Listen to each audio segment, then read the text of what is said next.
Assalamualaikum warahmatullahi wabarakatuh. Salam sejahtera untuk kita semua. Selamat pagi Bapak Ibu sekalian.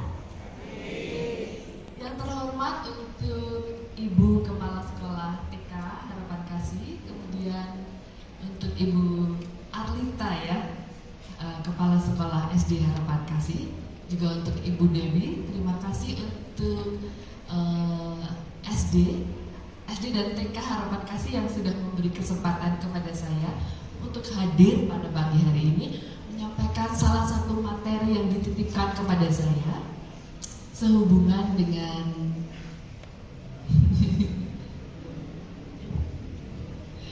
masih ada saya di sini.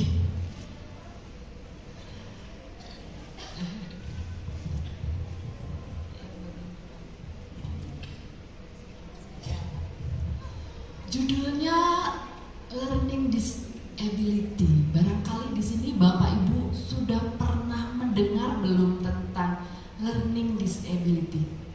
Kalau sudah pernah mendengar, boleh angkat tangannya?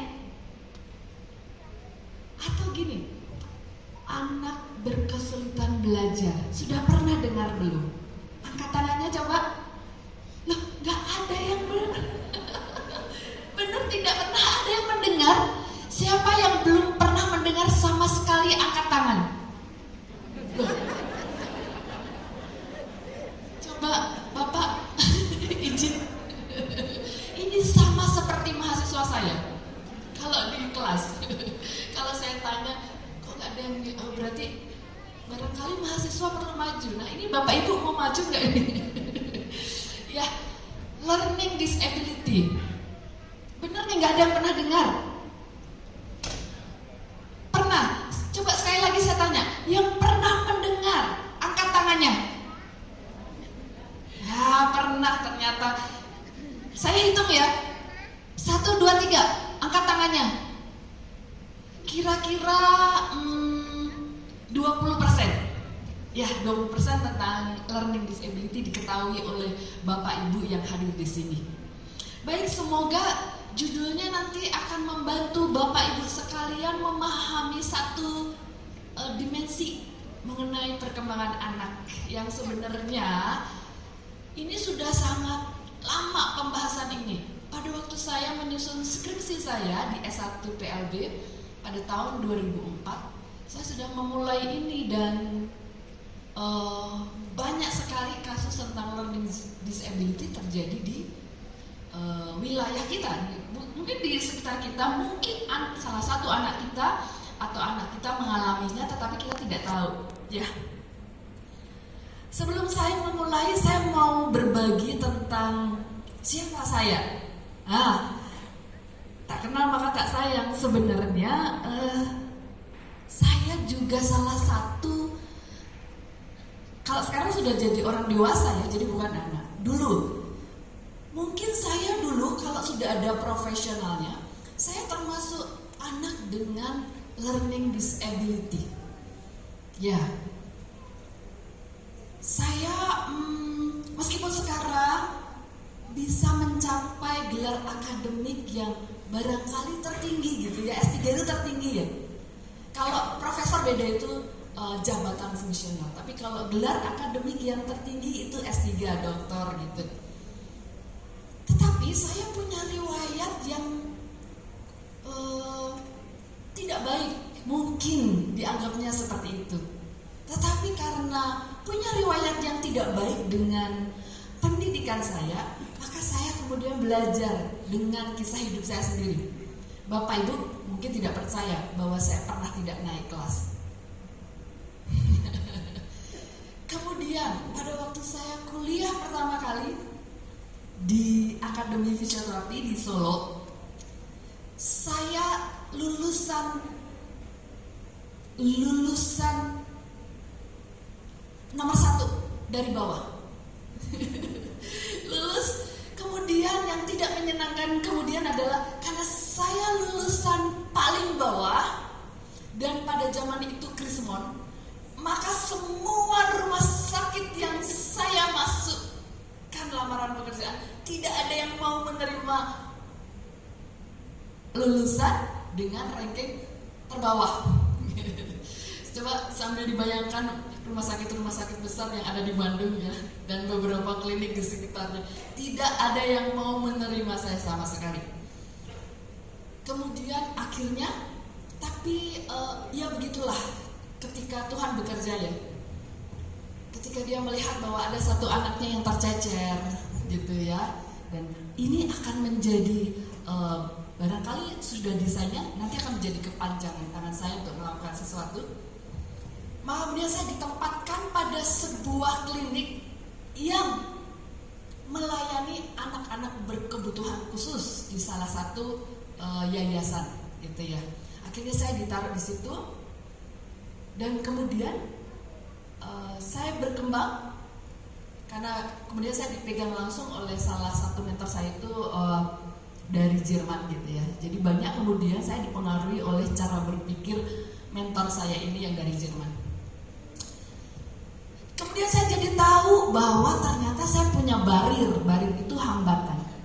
Saya tidak optimal, ada masalah dengan saya.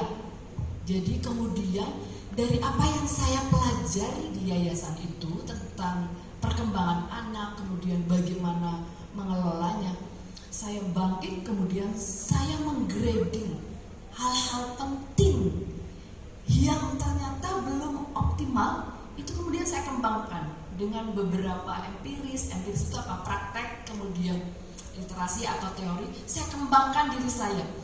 Ternyata banyak yang masih lebam di bawah, kemudian saya naikkan. Dan kemudian 2 tahun, 3-4 tahun kemudian saya memberanikan diri untuk kemudian kuliah kembali di UPI ya, di S1. Saya mau uji nyali. Waktu itu fisioterapi itu tidak ada sekolah lanjutan di Indonesia, masih sangat terbatas dan harus keluar kota atau di Jakarta gitu, dan saya tidak bisa. Bahkan waktu itu ditawarkan misalnya mau ke Australia atau kemana, saya tidak mau karena memang saya sudah akan berencana berkeluarga, sehingga saya harus tetap stay kan di Bandung. Nah, pada waktu di S1 itu saya sudah optimal. Saya adalah anak yang punya masalah ya, karena pernah tidak naik kelas, dan saya ranking paling akhir. Padahal saya merasa bahwa saya tidak bodoh-bodoh amat, tapi kenapa saya prestasinya paling bawah. Jadi waktu setelah saya optimalkan diri saya, maka kemudian saya mencoba kuliah kembali. Anda percaya tidak bahwa saya kuliah S1 hanya 2,5 tahun, dan saya lulus dengan IP tertinggi. Itu dari hasil penelusuran saya, dan saya membuktikannya. Sejak saat itu saya mulai menggrading banyak hal supaya saya bisa sampaikan kepada banyak orang tua, dan saya bisa langsung pegang anak-anak yang sebenarnya mungkin seperti saya. Dia punya kemampuan tetapi tidak optimal. 24 tahun saya di ruang praktek. Saya bekerja untuk anak-anak yang sebagian besar 80% yang saya pegang adalah anak dengan masalah kesulitan belajar. Ya, dari seluruh Bandung. 20%-nya ya ada anak-anak yang dengan masalah lain, misalnya anak tunanetra, anak tunarungu, GDD, anak cerebral palsy, Down syndrome, dan lain sebagainya. Tapi 80% adalah anak-anak berkesulitan belajar. Anak-anak yang sepertinya tidak punya persoalan, tetapi ternyata tidak bisa berprestasi dan punya persoalan yang cukup banyak di sekolah. Biasanya mereka akan datang kepada saya berdasarkan keluhan orang tua atau keluhan guru misalnya. Anak ini nggak bisa diam di kelas. Sepertinya anak saya pintar bu, tetapi kenapa nilai matematikanya merah? Saya merasa bahwa anak saya seperti anak pada umumnya, tetapi dia sudah diwanti-wanti sekolahnya tidak akan naik kelas. Anak saya sepertinya aktif, tetapi bu, saya mau memasukkan anak saya ke SD dimanapun ditolak karena nggak bisa diem. Nah, itu anak umur 5 tahun. Di mana-mana ditolak. Udah berapa sekolah emang Bu? Saya tanya. Sudah 5. Baik, saya pegang dia. Kalau ada satu sekolah lagi yang menolak anak ini, maka panggil saya akan datang ke sekolahnya supaya diterima. Tapi untungnya kemudian dia diterima di sekolah itu, jadi saya nggak perlu datang ke sekolah itu ya. Baik, itu cerita saya ya. Jadi barangkali di antara bapak dan ibu setelah belajar ini bisa melakukan identifikasi atau menemukan anak-anak berkesulitan belajar yang bisa dioptimalkan, atau mungkin sebenarnya tidak ada persoalan dengan putra-putrinya, tetapi kenapa tidak maksimal ya prestasinya, nanti bisa dikembangkan oleh karena pengetahuan dan pemahaman baru yang akan kita pelajari pada pagi hari ini.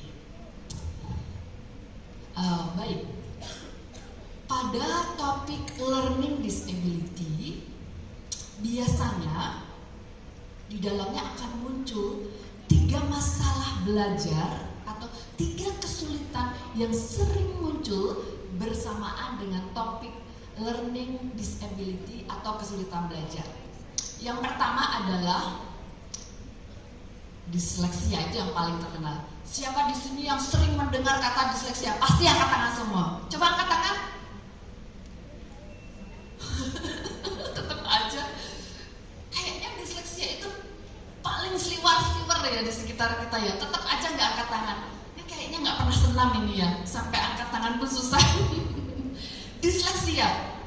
Yang kedua adalah disgrafia, dan yang ketiga adalah diskalkulia.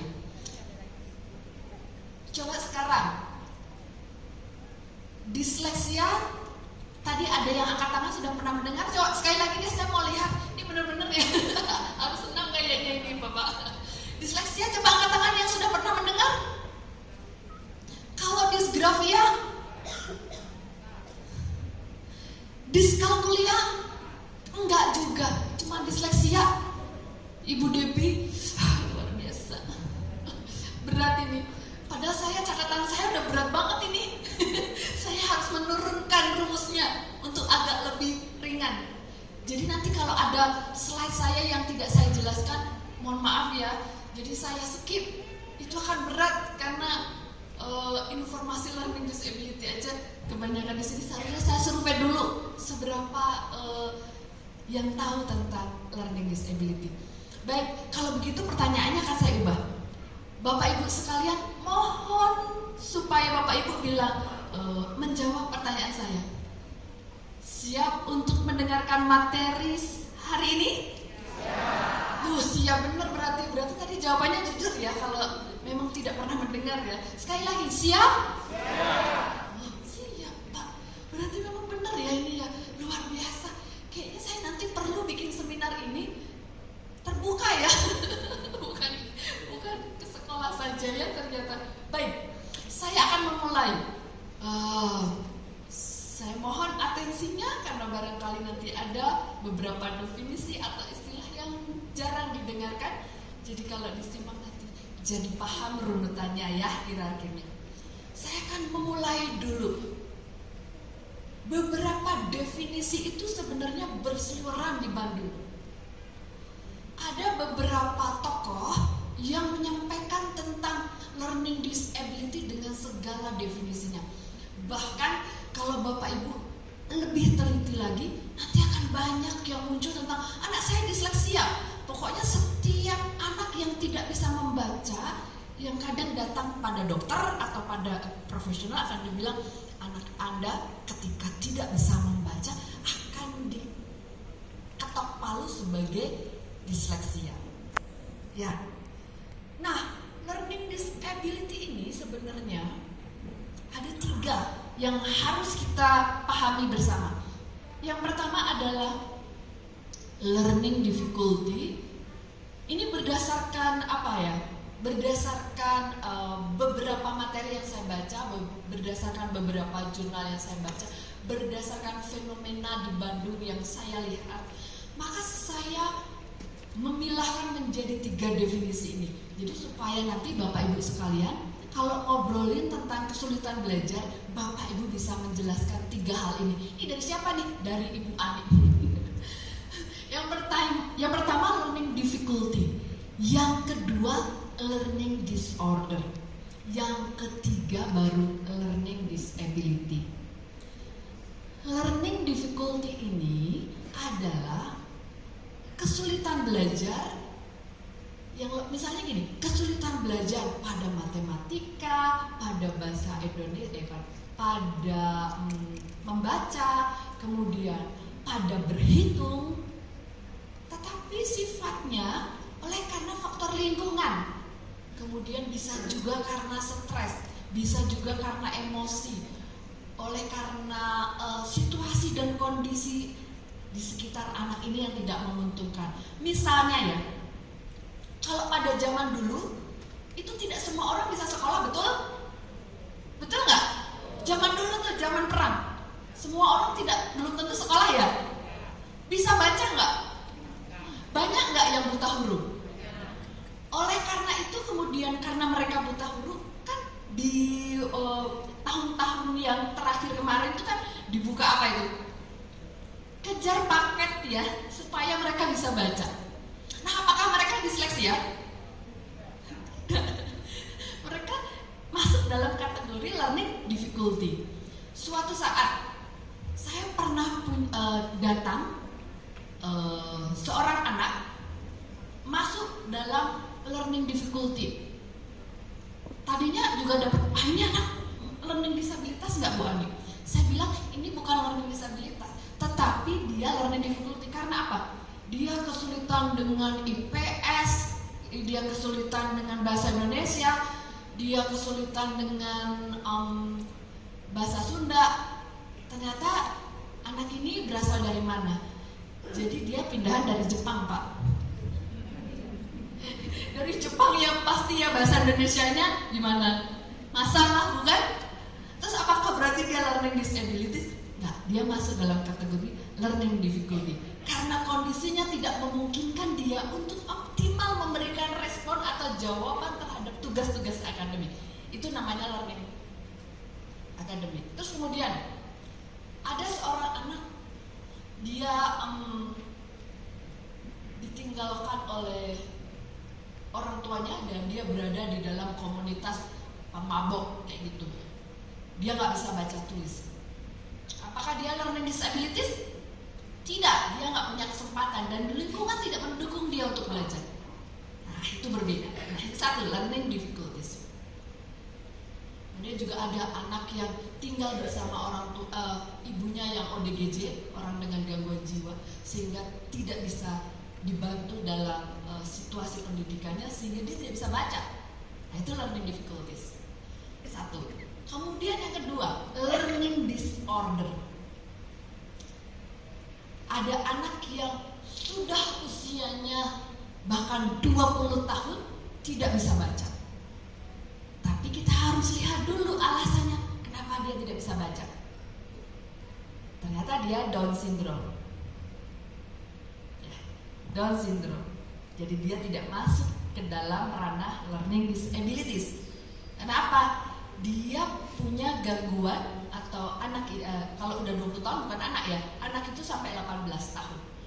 Jadi orang ini tidak bisa baca oleh karena ada gangguan genetik gitu ya. Dan kalau anak Down syndrome atau orang dengan Down syndrome itu kan yang kena pada sistem intelektualnya atau kecerdasannya. Kecerdasannya biasanya kan di bawah 70. Kalau yang ada di Indonesia kebanyakan 40 sampai 50. Jarang yang di 70 80 Down syndrome. Saya punya juga pasien Down syndrome, bisa baca ada, tapi hanya 10% barangkali. 90%-nya tidak bisa. Nah, dia tidak masuk dalam learning disability. Barangkali terus jadi kalau anak Down syndrome itu jadi gini. Learning apa? Disleksia iya, disgrafia iya, diskalkulia iya. Tetapi tidak. Karena anak-anak dengan gangguan kromosom, gangguan genetik, maka tidak masuk dalam learning disability. Dia masuk dalam learning disorder. Kalau tadi disaringkan oleh Ibu Dewi tentang putranya, itu yang DDD gitu. Jadi saya mengenal beliau luar biasa putranya ya. Salah satu saya punya banyak kasus di dalam tempat praktek saya. Mungkin ada 5% yang dapat miracle atau mujizat gitu. Dan salah satunya putranya Bu Dewi. Jadi GDD ya Bu ya. Kalau salah dikoreksi. Pernah masuk NICU dan kalau saya lihat dari pemeriksaan MRI hampir 3/4 otak sudah lebam. Kalau lebam tidak mungkin 1/4 menggantikan banyak fungsi yang dikerjakan oleh manusia. Tinggal 1/4. Barangkali termasuk fungsi kognitif. Motorik jelas karena kena lebam di depan, lebam. Kalau pada saat datang kepada saya, kalau nggak salah 7 atau 8 tahun ya Bu ya. Kalau udah usia 7-8 tahun, kalau di dalam rumus ilmiah kami, setelah 5 tahun tidak bisa jalan, seumur hidup tidak bisa jalan. Kalau 5 tahun belum bisa merangkak, bisa merangkak. Pada saat datang masih skiser ya Bu, gini. Ya, beliau cerebral palsy. Mata masih berputar ya, dan tidak tahu apa-apa. Di usia 7-8 tahun. Tapi itu dalam perjalanan banyak blessing. Tuhan memberkati. Sampai hal-hal yang saya sendiri sudah belajar sampai 19 tahun. Jadi saya kuliah 19 tahun. Tidak bisa memecahkan apa yang sudah saya lakukan. Ya pasti saya melakukan treatment, penanganan sesuai dengan aturan main. Tetapi prognosa atau prediksi keberhasilan sebenarnya tidak harus sampai segitu. Nah, anaknya putranya Bu Dewi itu tidak bisa ngomong, tetapi bisa baca. Belum bisa ngomong, tapi bisa baca. Nah, itu sudah dari situ itu sebenarnya sudah tanda bahwa dia berbeda. Oke, kembali lagi ke learning disability. Jadi maksudnya begini, kalau ini ada persoalan individu dengan masalah di brain atau di otak yang luar biasa, 3/4-nya terkena lebam atau cedera, bisa bangkit dan bisa melakukan banyak hal, apalagi anak-anak dengan learning disabilities yang by the way, anak learning disabilities tidak punya masalah dengan central nervous system atau di otak. Nanti akan saya jelaskan seperti bagaimana hierarkinya. Kita sudah learning difficulty sudah paham? Sudah? Ada pertanyaan? Tidak. Jangan ya, banyak soalnya slide-nya. Learning disorder? Ada pertanyaan? Anak-anak yang berada di learning disorder itu barangkali anak cerebral palsy, anak dengan Down syndrome, kemudian anak dengan autism, ya, anak ADHD gitu, dan lain sebagainya. Nah ini sekarang learning disability nih.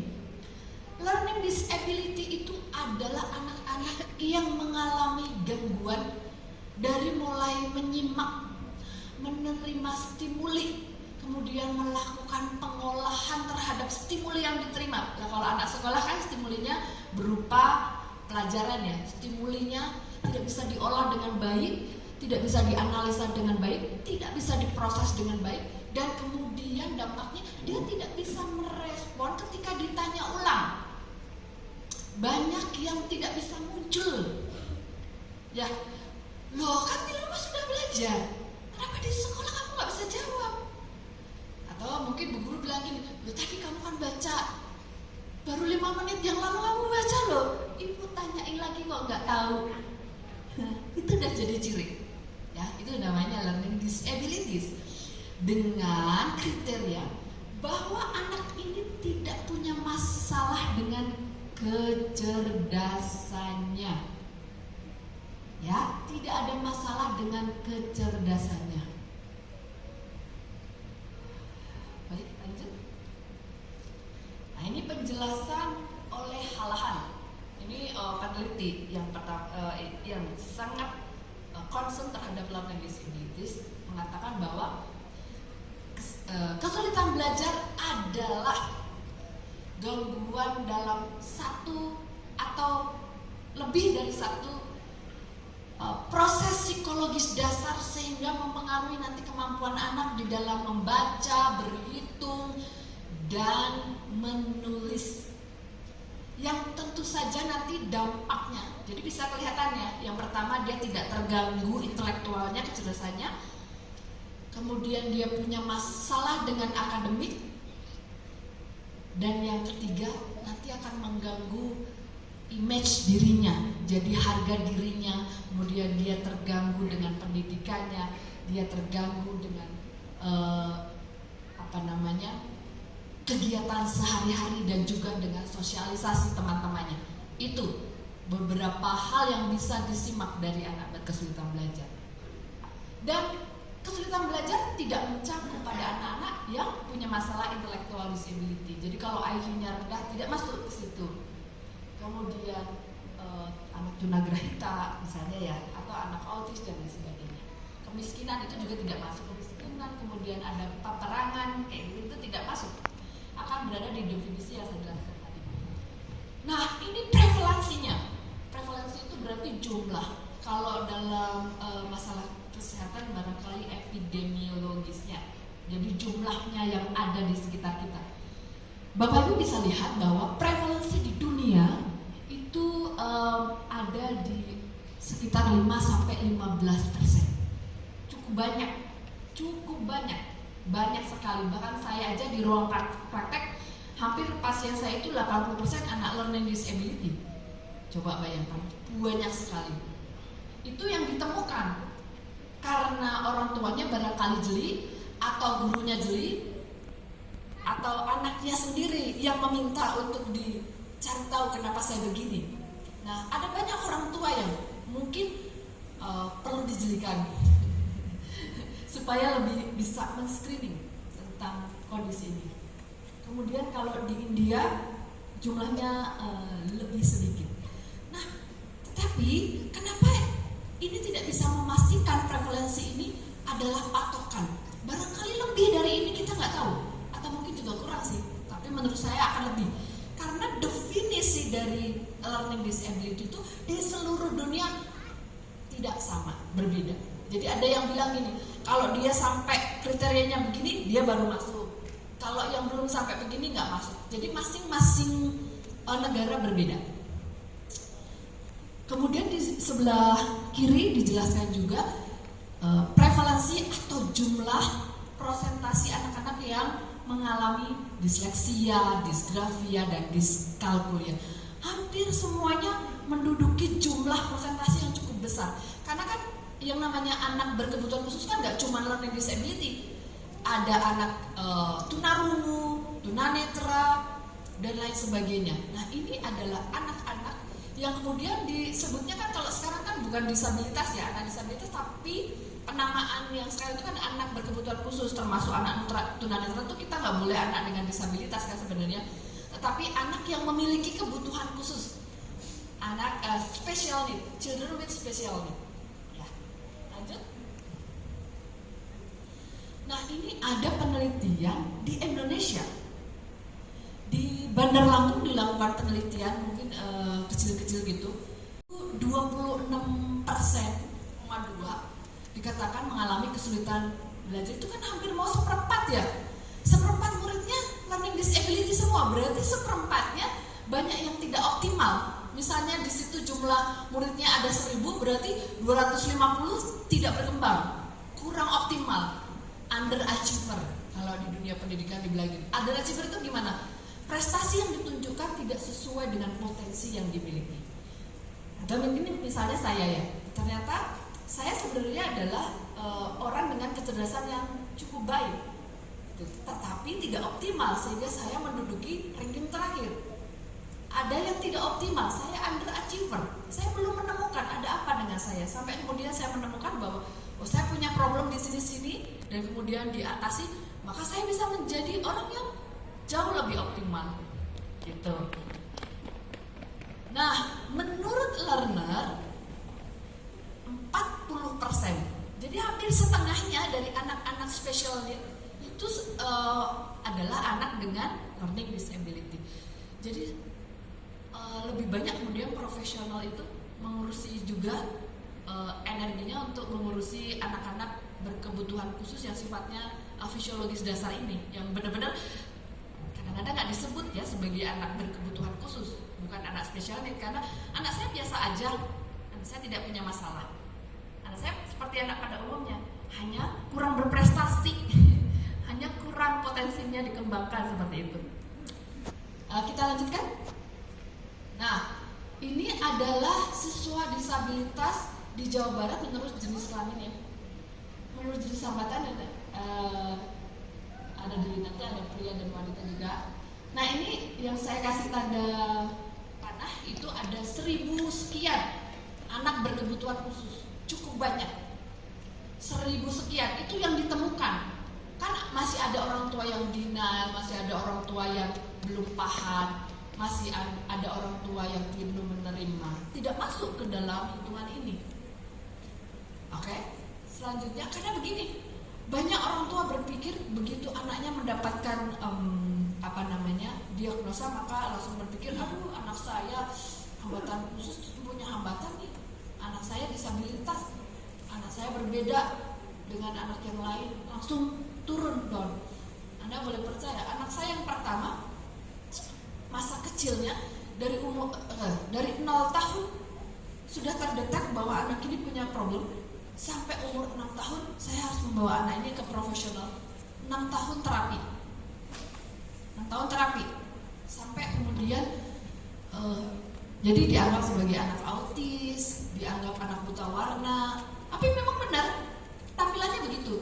Anak semestinya karena sampai 3 tahun nggak bisa ngomong, itu betul sekali. Anak yang menyendiri, nggak punya teman, sampai usia 3 tahun kalau di toddler itu diem aja, mojok. Yang lainnya sudah ramai ngomong, dia nggak ngomong. Saya bawa sampai usia 6 tahun, dan pada waktu masuk SD pun saya berpikir, ini anak nanti bisa nggak ya mengikuti pelajaran? Ya sudah, saya coba dulu masuk sekolah, nanti kalau ternyata ada masalah saya ambil, nanti saya masukkan ke SD inklusif. Dan ternyata setelah 6 tahun itu, dari kelas 1 sampai sekarang sudah kelas 3 SMP, ternyata dia berprestasi. Jadi bukan anak berkebutuhan khusus, tapi dia dioptimalkan dan potensinya kemudian meningkat. Nah, learning disability sendiri itu ada 2. Learning disabilities ya, bukan macam-macam kesulitan belajar yang tadi 3 ya. Ini sekarang benar-benar tentang learning disabilities. Ada learning disabilities yang namanya learning disabilities development learning disabilities 1. Yang kedua adalah learning disabilities yang sifatnya akademik. Nah, yang development ini menyangkut dengan kematangan pada fungsi motorik, kematangan pada fungsi bahasa, kematangan pada fungsi kognitif, pada persepsi, dan pada sosial. Contohnya bagaimana anak-anak yang punya masalah learning disability yang sifatnya development. Dia nggak bisa diam di kursi kalau di kelas. Dia suka tendang-tendang meja kalau di kelas. Kalau di kelas dia tiduran di meja. Dia suka ngomong di kelas, nggak bisa diem. Kalau pegang pensil, pensilnya patah. Disuruh nulis, tulisannya meruwet. Yang lain sudah selesai nulis, dia belum selesai nulis, misalnya gitu ya. Nah, kemudian kalau di kelas dia bisa kesandung, jatuh gitu. Kalau olahraga terlihat dia lebih kikuk. Nah, kayak gitu-gitu. Nah, itu anak dengan learning disabilities tipe development. Ya. Terus kalau masalah sosial, jadi kalau dia ngobrol sama temennya, asa kenapa sih? Kamu mah nggak nyambung wae gitu. Oh, kayak mungkin dia kalau lebih cocok ketika ngobrol sama yang lebih muda atau sama ibu-ibu, bapak-bapak gitu. Punya masalah tidak matur dalam bahasa atau sosial. Kemudian kalau academic learning disabilities, nah nanti ini yang akan kita pelajari lebih lanjut, yaitu diskalkulia, disleksia, dan disgrafia. Kalau disleksia itu berarti masalahnya, problemnya pada kemampuan membaca. Kalau diskalkulia berarti punya problem di matematika. Kalau disgrafia berarti dia punya kesulitan saat menulis. Siapa di sini anaknya kalau menulis garis diterjang? Angkat tangannya. Siapa di sini putranya kalau menulis itu ngumpul jadi satu? Atau barangkali saat menulis gak ada spasinya? Nah itu disgrafia. Waktu skripsi saya menulis tentang disgrafia. Jadi saya pakai 8 partisipan, dan luar biasanya 8 sampel anak ini mewakili banyak hal. Ada yang nulis ya, misalnya satu kalimat itu, kalau buku itu kan berarti kalau satu kalimat itu barangkali satu garis ya, itu satu buku itu sekitar 20 cm kan, harusnya dari 20 cm kan satu kalimat, anggap saja sekitar situ. Itu enggak, cuma jadi 2 cm situ. Jadi bayangkan kalau satu paragraf, saya baca dari mana? Nah sekarang udah S2 udah lama banget soalnya. Terus ada lagi yang menulis kayak kalau kita hiking, naik-naik ke puncak gunung. Nah itu. Terus kemudian juga ada yang menulis begini, besar, kecil, besar. Wah, kayaknya bisa dijadikan ketukan nyanyian nih. Besar, kecil, kecil, besar, kecil gitu ya. Jadi kalau baca tulisannya kan mata kita gini. Luar biasa. 8 itu masing-masing berbeda. Kemudian saya grading. Tapi harus ada syaratnya. Pertama, mereka tidak punya hambatan kecerdasan, dan kebetulan mereka IQ-nya di atas 120 semua. Gak punya hambatan kecerdasan, gak punya hambatan emosi. Pokoknya mereka hanya khusus memang punya problem menulis. Gara-gara tidak bisa menulis yang benar, itu nilainya pada merah itu soalnya. Ya gimana gak merah ya? Mereka nyatet di kelas ya. Tapi begitu sampai di rumah mau belajar lagi, ini aku nulis apa ya? Gitu kan. Nanti kalau begitu ulangannya mengharuskan harus ditulis gitu kan. Dia udah dikumpulin kan, gurunya bilang ini, gak bisa baca. Ini kan nilai berapa ini? Gitu. Kalau pada zaman dulu itu jadi persoalan sekali. Sehingga meskipun mereka pintar, meskipun IQ-nya tinggi, tapi tetap aja itu menjadi sumber masalah. Jadi mereka tidak optimal, ya. Kemudian kita lanjutkan lagi, Bapak. Wah, nggak kelihatan ya. Kemudian saya menemukan nih, ini yang lucu kemarin itu saat saya mau menyampaikan materi ini. Saya cari instrumen yang lagi nge-in gitu ya.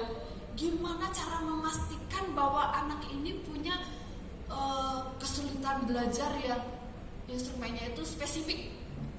Wah, tapi ternyata ini kayaknya penelitinya janggolan nih, penelitinya luar biasa nih. Menggunakan hal-hal yang paling sederhana tetapi bisa kena. Saya pikir gini, wah ini instrumennya bakal dari jurnal ya, dari jurnal penelitian. Nanti bakal banyak sehingga kemudian bisa diketok palu bahwa anak ini punya masalah diskalkulia, disgrafia atau disleksia. Ternyata enggak, pertanyaannya cuma gini Bapak Ibu. Jadi Bapak Ibu bisa melakukan screening sendiri, Bapak Ibu guru juga bisa melakukan screening sendiri. Yang pertama, pastikan. Pertanyaannya adalah, apakah anak Anda punya hambatan kecerdasan atau intelektual? Kalau jawabnya tidak, berarti kita akan masuk ke pertanyaan selanjutnya. Karena anak-anak dengan masalah kesulitan belajar, dia tidak kena kecerdasannya. Nah, pertanyaan kedua adalah, apakah anak Anda punya masalah dengan berhitung atau matematika lah kalau di Indonesia. Matematika pinter, tetapi matematika nilainya jelek, gitu aja. Atau kalau untuk bapak ibu guru yang ngajar, anak ini tuh sebenarnya pinter, tapi kenapa ya matematikanya itu kok gak jelas gitu. Nah itu. Kalau dia menjawab iya, berarti barangkali itu indikasi kepada apa? Jawab diskalkulia. Yang ketiga ya, berarti pertanyaan ketiga. Apakah anak Anda punya masalah dengan membaca? Contohnya, kalau membaca suka ada kata yang hilang, atau kalau membaca suka tersendat-sendat padahal dia pinter. Nah, kalau ada indikasi di situ, maka dia dianggap anak dengan disleksia. Itu screening awal ya, supaya cepat. Penelitian ini pinter banget. Yang keempat adalah, apakah anak Anda punya kesulitan menulis seperti yang tadi saya sampaikan? Tulisannya ruwet, tulisannya tidak ada spasi, tulisannya besar ke kecil, berarti dia punya masalah dengan disgrafia. Cuman gitu, simpel banget. Dan kemudian langsung dibikin tabel, dibikin grafik dan selesai. Itu screening tahap paling cepat. Tapi setelah itu baru akan ada hal-hal lain yang perlu diperhatikan. Ya, selanjutnya. Nah, ini adalah memastikan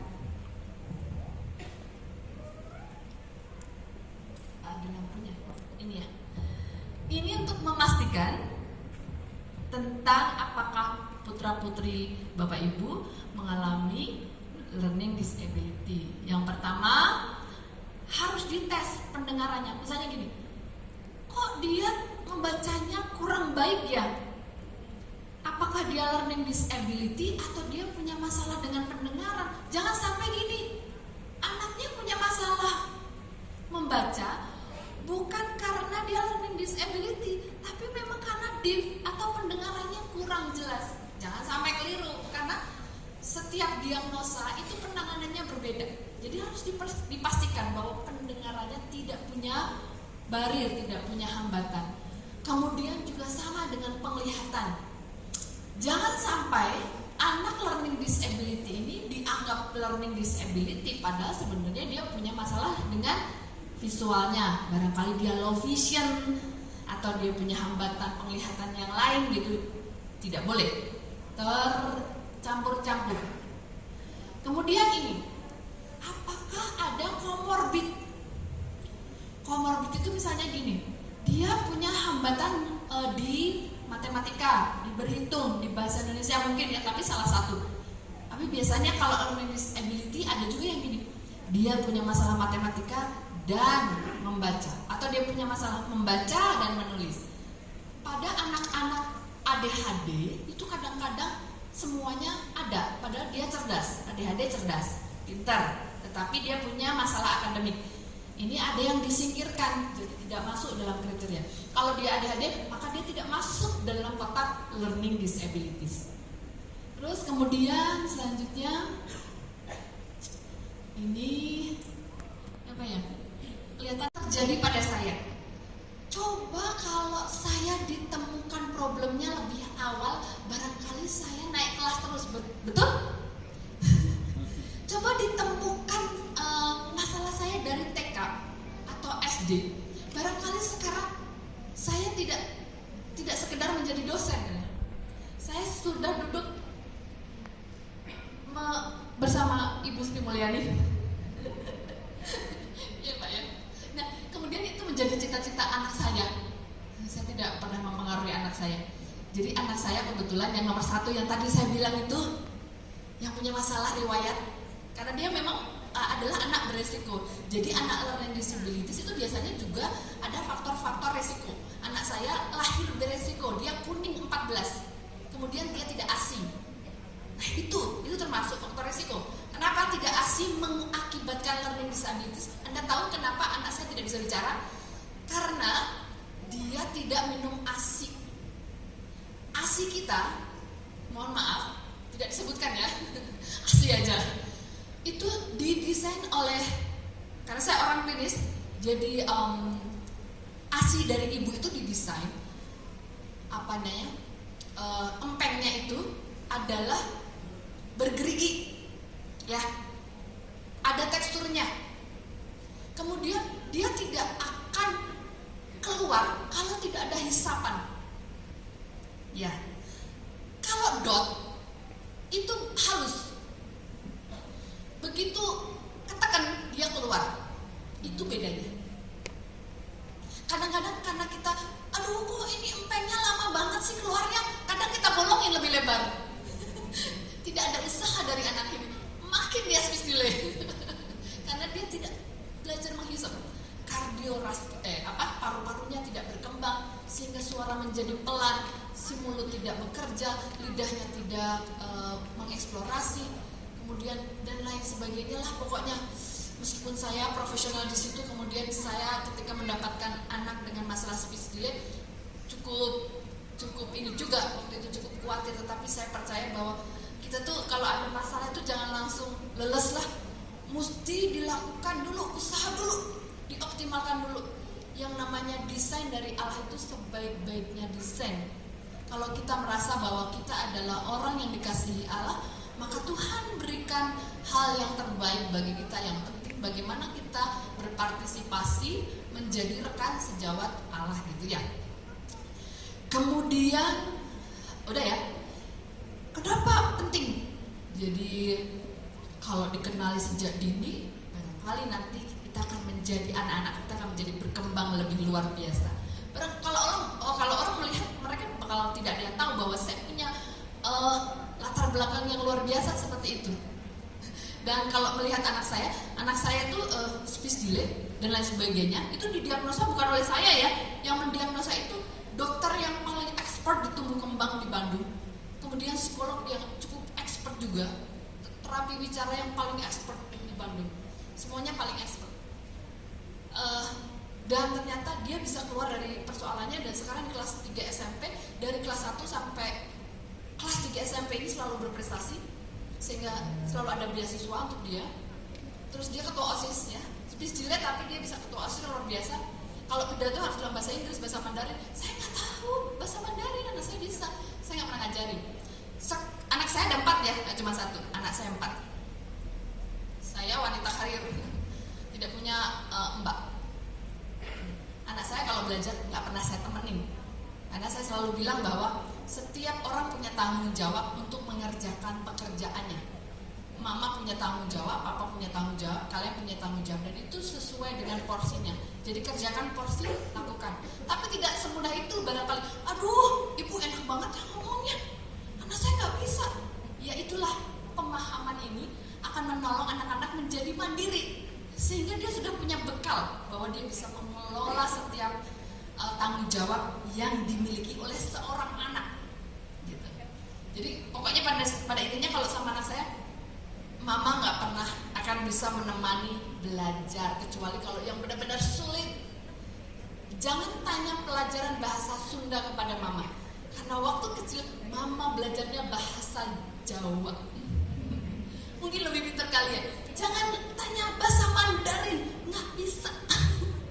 Jadi mereka benar-benar memperhatikan instruksi saya.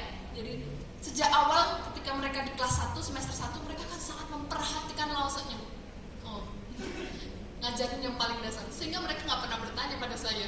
Percuma, nanti kalau saya ngerjain PR nilainya malah 0. Nggak bisa soalnya saya. Ya. Di antaranya ini untuk mengembangkan, meningkatkan kemandirian. Jadi kalau kita bisa melakukan screening lebih awal, maka mereka potensinya lebih optimal, maka mereka bisa diajak kerjasama untuk mandiri, kemudian lebih percaya diri. Saya kan terbukti bahwa anak saya yang pertama sangat percaya diri, bahkan saya nggak dorong dia untuk jadi ketua OSIS. Anak saya yang nomor 1 itu perempuan ya, bukan laki-laki, perempuan. Dia di rumah belajar orasi, kemudian belajar pidato sendiri pakai bahasa Inggris. Itu sendiri, saya nggak pernah menitipkan hal-hal yang belum pernah saya capai kepada anak-anak saya, nggak ada. Karena mereka harus berkembang sesuai dengan apa yang mereka inginkan, dan saya hanya mendukung, memberikan akomodasi, mengakses saja gitu.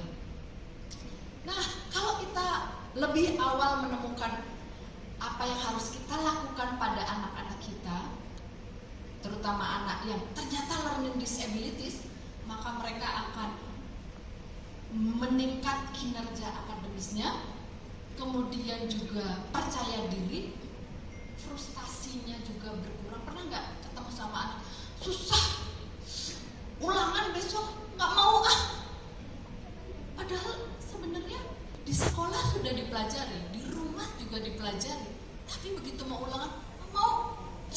Besok bisa nggak sih ke sekolah? Kalau anak saya kebalikan, kalau libur kapan sekolah lagi mah? Masih libur, kita healing dulu Kak Dek gitu. Enggak, aku mau sekolah. Emang mau apa sih?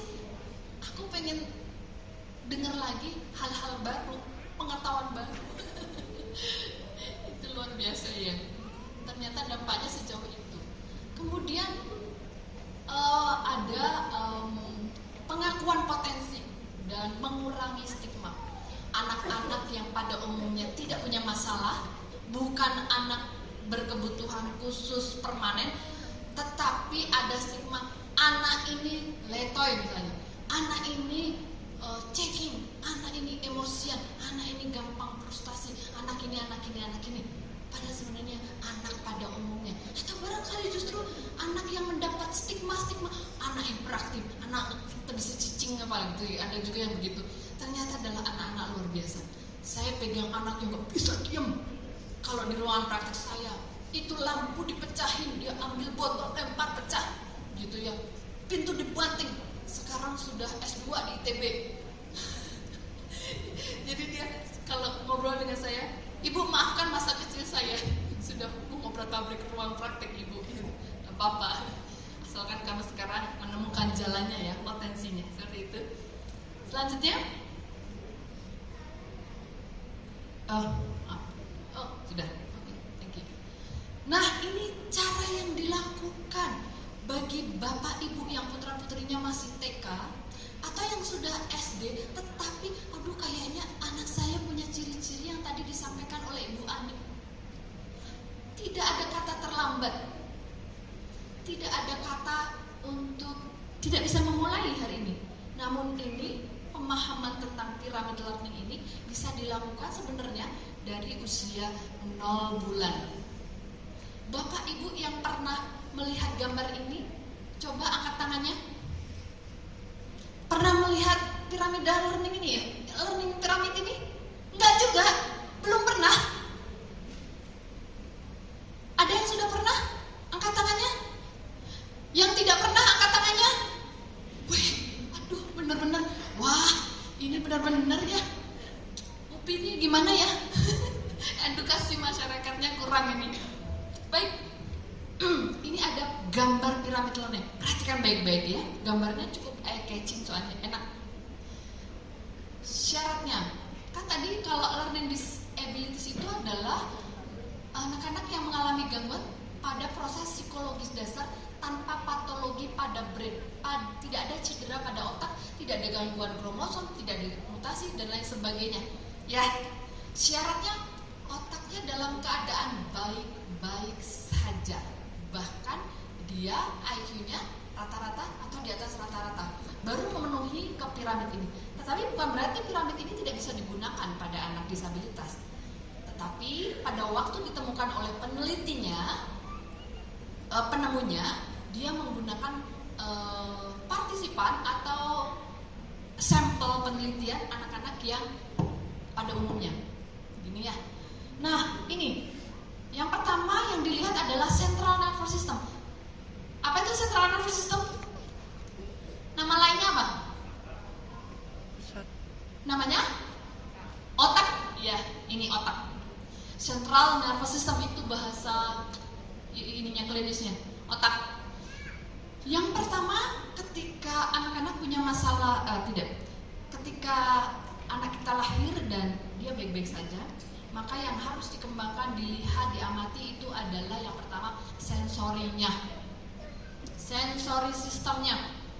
bagaimana visualnya, bagaimana pendengarannya atau auditori, bagaimana taktil atau rasa sentuh, bagaimana propriosepsi atau joint of sense atau sendi, di antara sendi ini bagaimana rasanya.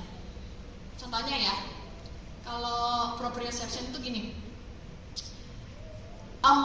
rasa sendi yang meninggalkan ketidakmatangan itu ditunjukkan oleh anak-anak yang suka nendang temennya, suka pukul temennya, suka pegang pensil sampai patah, kertas sampai tembus.